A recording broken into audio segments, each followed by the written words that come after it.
చరిత్ర కొందరిని విస్మరిస్తుంది, కానీ కాలం వారిని వీరులుగా నిలబెడుతుంది. కుల నిర్మూలన లేనిదే సామాజిక విప్లవం సాధ్యం కాదని చాటిన దీశాలి దళిత బహుజన రాజ్యమే లక్ష్యంగా తుపాకీ గొట్టం నుండి సిద్ధాంతం వరకు రాజీ లేని పోరాటం చేసిన యోధుడు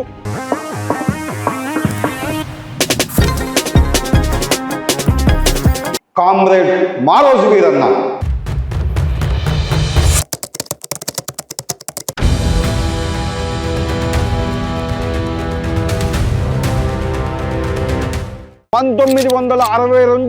జనవరి 1న నల్లగొండ జిల్లా తుంగతుర్తి మండలం కరివిరాల కొత్తగూడెంలో ఒక సామాన్య కుటుంబంలో జన్మించారు వీరన్న.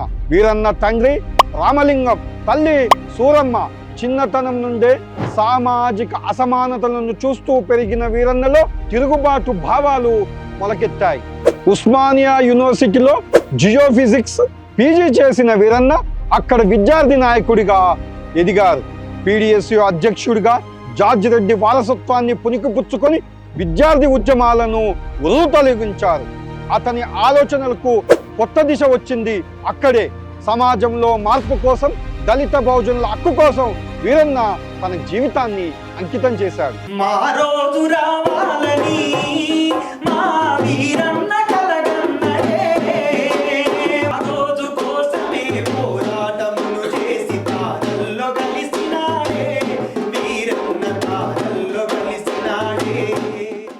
ప్రారంభంలో వర్గ పోరాటమే సర్వరోగ నివారణి అని నమ్మిన వీరన్న కారంచేడు, చుండూరు వంటి సంఘటనల తర్వాత భారతీయ సమాజంలో కులం అనే మౌలిక వాస్తవాన్ని గుర్తించారు.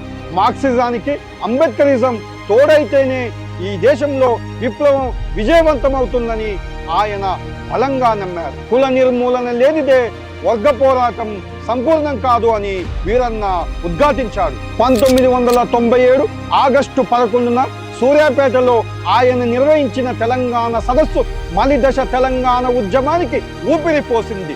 దళిత బహుజన మహాసభను స్థాపించి అణగారిన వర్గాల రాజకీయ శక్తిగా మార్చడానికి మహాజన ఫ్రంట్ను రూపొందించారు. పాలకుల కంటికి వీరన్న ఒక సింహ స్వప్నంలా మారాడు.